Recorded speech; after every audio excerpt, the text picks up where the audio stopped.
Hey, curious again. I was reading the National Review, and I was reading this article. Our Homo sapiens get lost, right? And in this one part, it comes down and it says, let me just read this part to you. It says, once flora and fauna were elevated to the level of human importance, it didn't take long to brand human exceptionism as arrogant and harmful to nature. Identifying ourselves as the villain in turn opened the door to demoralizing nihilism that likens humanity to a vermin infestation or a viral infection affecting our planet.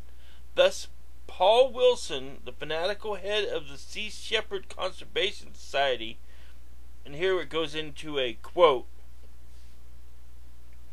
"The planet's ecosystem is a collective living organism and operates very much like the human body.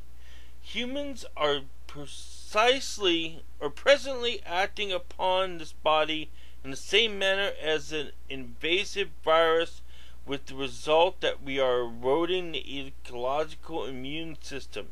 A virus kills its host, and that is exactly what we are doing to our planet's support system.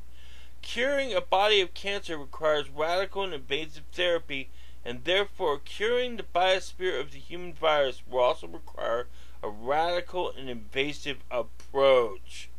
Right? Okay. And just a little bit more of the article. That was his quote, but let me go back to the article. Just a few lines after it. By the way, this isn't a bad read. Deep ecologicalists push radical depopularization, perhaps to a few as 50 million people worldwide, as the best medicine to cure the human infection and again permit nature, as opposed to us, to flourish. The implications of pursuing such a radical depopularization are obviously genocidal, although deep ecologicalists assuredly suggest that voluntary birth control could do the trick. Some yearn for a catastrophic pandemic to thin our ranks so we won't have to do the dirty work ourselves. Now, you know what I have to say to that? Except for that last line, I pretty much agree with all that. And then again, the world just keeps turning and burning, so that's just part of life and nature in itself. Anyway. But no, I would not wish for a pandemic, and nor would I wish for some radical cleansing. As a matter of fact, just the opposite.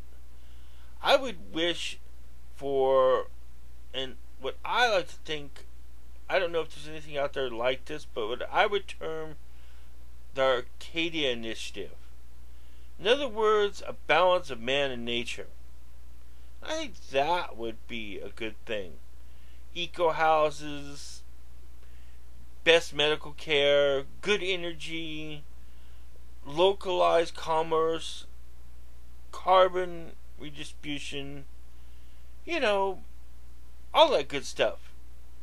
And occasionally some high-tech weapons to blow the hell out of somebody who friggin' didn't get the point. What do you expect?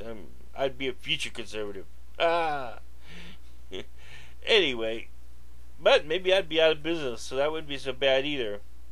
But I sure wouldn't want to be the friggin' cult of Marx, No thank you. I don't want to be part of the collective either. That's just stupid as not. I don't want to join the great circle. Thank you very much. But a nice little world, techno-agrarian, I can live with it. Give me my 40 acres. Or I'll take 5. I'm not complaining. That's what I think.